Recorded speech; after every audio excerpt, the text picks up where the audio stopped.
బ్రిటన్లో breaking news చూస్తున్నాం. గాంధీభవన్లో కాంగ్రెస్ ఎన్నికల కమిటీ కీలక సమావేశం ముగిసింది. టీపీసీసీ చీఫ్ రేవంత్ రెడ్డి అధ్యక్షతన జరిగిన ఈ సమావేశంలో అభ్యర్థుల వలపోటపై వేడివాడి చర్చ జరిగింది. ఎన్నికల్లో పోటీ చేయాలనుకునే అభ్యర్థుల నుంచి టీ కాంగ్రెస్ దరఖాస్తు స్వీకరించగా కొన్ని నియోజకవర్గాలకు నేతలు భారీగా పోటీ పడ్డారు. ఈ క్రమంలోనే పీఏసీ సమావేశమై కమిటీ అభ్యర్థుల ఎంపికపై చర్చలు జరిపారు. 119 నియోజకవర్గాలకు దాదాపు మొత్తం 1006 దరఖాస్తులు వచ్చాయి. అభ్యర్థుల నుంచి వచ్చిన దరఖాస్తులను పీఈసీ పరిశీలిస్తుంది. ఈ మేరకు ఒక నివేదికను సిద్ధం చేసి స్క్రీనింగ్ కమిటీకి అందజేయనుంది.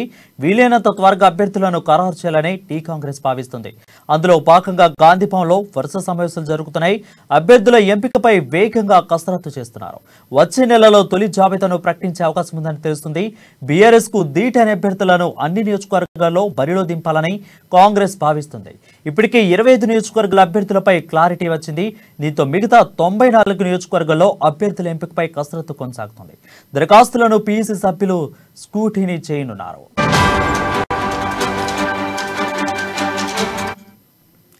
ఇక పీఎస్సీ ఎంపిక చేసిన జాబితాను సీల్డ్ కవర్లో స్క్రీనింగ్ కమిటీకి అందజేస్తామన్నారు పీసీసీ చీఫ్ రేవంత్ రెడ్డి. 3 రోజుల పాటు స్క్రీనింగ్ కమిటీ హైదరాబాద్లోనే ఉంటుందని, రేపు పీఎస్సీ సమావేశాలతో వేరువేరుగా సమావేశం అభిప్రాయాలు తెలుసుకుంటుందని చెప్పారు. ఎల్లుండి డీసీసీ అధ్యక్షులతో ప్రత్యేకంగా భేటీ అవుతారని తెలిపారు. ఈ నెల 6న ప్రత్యేకంగా స్క్రీనింగ్ కమిటీ సమావేశమై పీఈసీ ఇచ్చిన నివేదికను క్షుణ్ణంగా అధ్యయనం చేస్తుందని, స్క్రీనింగ్ కమిటీ నుంచి జాబితాను సెంట్రల్ ఎలక్షన్ కమిటీకి నివేదిస్తుందని తెలిపారు. వీలైనంత త్వరలో మొదటి విడుదల జాబితాను విడుదల చేసేందుకు కసరత్తు చేస్తున్నామని అన్నారు. కేంద్ర ఎన్నికల కమిటీ ప్రకటించే జాబితానే ఫైనల్ అని, అభ్యర్థుల ఎంపిక పూర్తి పారదర్శకంగా జరుగుతుందని తెలిపారు. ఈసారి అభ్యర్థులలో బీసీ సామాజిక వర్గానికి పెద్దపీట వేస్తున్నామని ప్రకటించారు.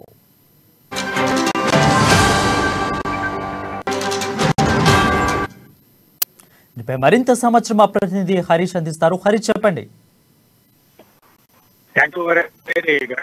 కాంగ్రెస్ పార్టీ ఎంపికకు సంబంధించి కీలక స్టెప్ అయితే ముగిసిందని చెప్పొచ్చు. ప్రధానంగా అభ్యర్థుల ఎంపిక ప్రక్రియలో సంబంధించి ఎన్నికల అయితే ప్రదేశ్ ఎన్నికల కమిటీ కీలకం కానట్టు ఈ నేపథ్యంలో కూడా ఈ రోజు సమావేశం అయిన నేపథ్యం కనిపించిన నేపథ్యంలో అభ్యర్థులు ఏదైతే 26 సభ్యుల ఎన్నికల కమిటీలో 26 మంది సభ్యులు ఏదైతే ఇప్పటికీ 119 నియోజకవర్గాలకు సంబంధించి దరఖాస్తు చేసుకునే నేపథ్యం కనిపించింది. పెద్ద ఎత్తున కూడా దరఖాస్తులు వచ్చిన క్రమంలో కూడా 1006కు పైగా కూడా దరఖాస్తులు వచ్చిన నేపథ్యంలో ఒక నియోజకవర్గానికి సంబంధించి పదుల సంఖ్యలో దరఖాస్తులు వచ్చాయి. ఈ నేపథ్యంలో ఇల్లందుకు సంబంధించి 38 దరఖాస్తులు వచ్చాయి. ఈ అంతటి ప్రక్రియకు సంబంధించి ఏదైతే ఈ రోజు ఈ సమావేశంలో ప్రత్యేకంగా వాళ్ళకి సంబంధించిన ఆ అభ్యర్థులకు సంబంధించిన డేటా కావచ్చు, వాళ్ళ ఏదైతే నియోజకవర్గాలకు సంబంధించిన స్థితిగతులు, ఆర్థిక, రాజకీయ, సామాజిక పలు అంశాలతో కూడిన ఒక డేటా మొత్తం ఏదైతే కమిటీ సభ్యులకు ఇవ్వడం జరిగింది. ప్రధానంగా కమిటీ సభ్యులంతా కూడా అభ్యర్థులకు సంబంధించి నియోజకవర్గాల్లో అభ్యర్థులకు బలాబలాలు ఏంటి, గతంలో ఆయన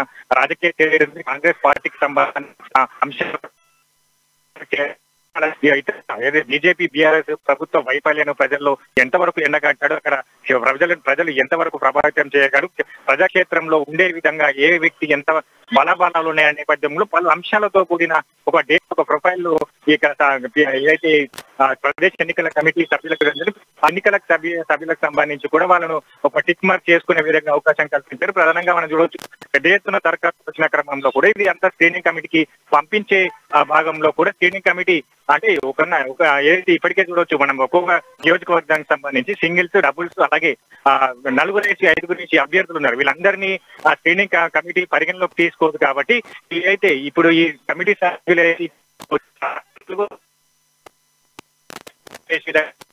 నియోజకవర్గానికి సంబంధించి బలమైన వ్యక్తిని 4-5 టిక్ మార్క్ చేసి ఒక నివేదిక రూపంలో కూడా రేపు స్క్రీనింగ్ కమిటీ ముందు ఉంచిన నేపథ్యంలో కూడా ఈ రోజు జరిగిన దానిపై కూడా పలు అభ్యర్థులకు సంబంధించిన స్థితిగతులతో అన్ని అంశాలతో కూడిన ఈ ఏదైతే ప్రదేశ్ ఎన్నికల కమిటీ సభ్యులంతా కూడా మనం టిక్ మార్క్ వీళ్ళంతా ఆ సీల్డ్ కవర్ లో కూడా తీసి స్క్రీనింగ్ కమిటీకి ఇవ్వనున్న నేపథ్యంలో కూడా రేపు ఆ స్క్రీనింగ్ కమిటీ ఏదైతే మురళీధరన్ నేతృత్వంలో కొనసాగుతున్న చైర్మన్ గా దాంట్లో బాబా సిద్దికి కావచ్చు, అలాగే జిజ్ఞేష్ మెహర్గా కావచ్చు, వీళ్ళంతా సభ్యులుగా ఉన్నారు. వీళ్ళంతా రేపు ఏదైతే ఈ ప్రదేశ్ ఎన్నికల కమిటీ సభ్యులతో చైర్మన్ ఏదైతే రేవంత్ రెడ్డి పిసిసి చీఫ్ రేవంత్ రెడ్డిగా చైర్మన్ కొనసాగుతారు. 26 మంది సభ్యులతో కూడా రేపు ముఖాముఖిగా 1-to-1 గా కూడా వీళ్ళతో భేటీ అయ్యి అసలు అభ్యర్థులకు సంబంధించిన డేటాలో టిక్ మార్క్ చేయడం గల కారణాలు ఏంటి, అభ్యర్థులకు సంబంధించిన ఏదైతే 4-5 అభ్యర్థులు టిక్ మార్క్ చేస్తే ఆ టిక్ మార్క్ సంబంధించిన అభ్యర్థులు ఎంతవరకు ఉన్నాయి, వాళ్ళ ఏ నివేదిక ఆధారంగా టిక్ మార్క్ చేశారు, అక్కడ బలబలాలు ఏంటి, ఏ వ్యక్తి ఎంతవరకు ప్రభావితం చేయగలిగిన అంశాలతో కూడా రేపు 1-to-1 గా కూడా భేటీ అయి చర్చలు జరిపే అవకాశం కనిపిస్తుంది. అలాగే ఎల్లుండికి సంబంధించి అదే స్క్రీనింగ్ కమిటీ 3 రోజుల పాటు హైదరాబాద్ లో ఉంటున్న నేపథ్యంలో ఎల్లుండి డిసిసి అలాగే మాజీ మంత్రులు మాజీ ఎంపీలు కావచ్చు, ఇక్కడ స్థానిక అన్ని సామాజిక వర్గ నేతలతో కూడా ఎల్లుండి గాంధీ భవన్ లో స్క్రీనింగ్ కమిటీ భేటీ అవనున్న నేపథ్యంలో కూడా అక్కడ అభ్యర్థులకు సంబంధించి ఇప్పటికీ ఇక ప్రదేశ్ ఎన్నికల కమిటీ ఇచ్చిన నివేదికలో ఉన్న అభ్యర్థులకు సంబంధించి పూర్తి వివరాలు కూడా అక్కడ స్థానికంగా ఉండే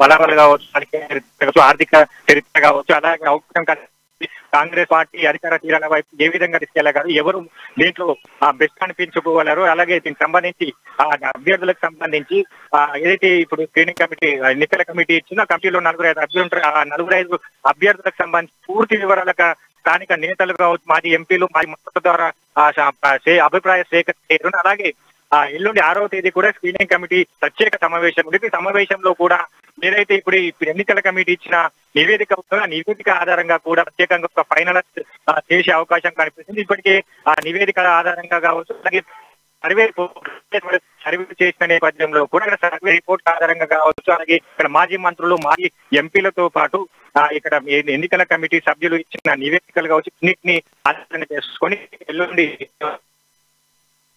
సమావేశంలో అభ్యర్థులకు సంబంధించి 4 అభ్యర్థులు ఉన్న నేపథ్యంలో అక్కడ ఇప్పటికే ఒకరు లేదా ఇద్దరు ఉండే విధంగా కూడా స్క్రీనింగ్ కమిటీ ఒక నివేదికను రూపొందించిన నేపథ్యంలో అంటే విభేదాలు లేని నియోజకవర్గానికి సంబంధించి ఒకరికి ఎంపిక చేయడం, అలాగే ఏదైనా విభేదాలు ఉన్న నియోజకవర్గానికి సంబంధించి ఇద్దరిని సభ్యులను ఎంపిక చేసి అది కేంద్ర ఎన్నికల కమిటీకి పంపించడం జరుగుతుంది. ప్రధానంగా ఇప్పటికే చూడొచ్చు 26 స్థానాలకు సంబంధించి కూడా అభ్యర్థులు కన్ఫర్మ్ అయినట్టుగా తెలుస్తుంది. ప్రధానంగా చూడొచ్చు అయితే సింగిల్ నేమ్ గా ఉన్నాయి. ఏదైతే ఇప్పటికీ అక్కడ సిట్టింగ్ ఎమ్మెల్యేలు కావచ్చు, కాంగ్రెస్ పార్టీ చెందిన సీనియర్ నేతలు కావచ్చు, కొడంగల్ నుంచి రేవంత్ రెడ్డి కావచ్చు, అలాగే సంగారెడ్డి నుంచి జగ్గారెడ్డి కావచ్చు, నిజామాబాద్ నుంచి మహేష్ కుమార్ కావచ్చు, వర్కింగ్ ప్రెసిడెంట్ మహేష్ కుమార్ గారు కావచ్చు, అలాగే హుజూర్ నగర్ నుంచి ఉత్తమ్ కుమార్ కావచ్చు,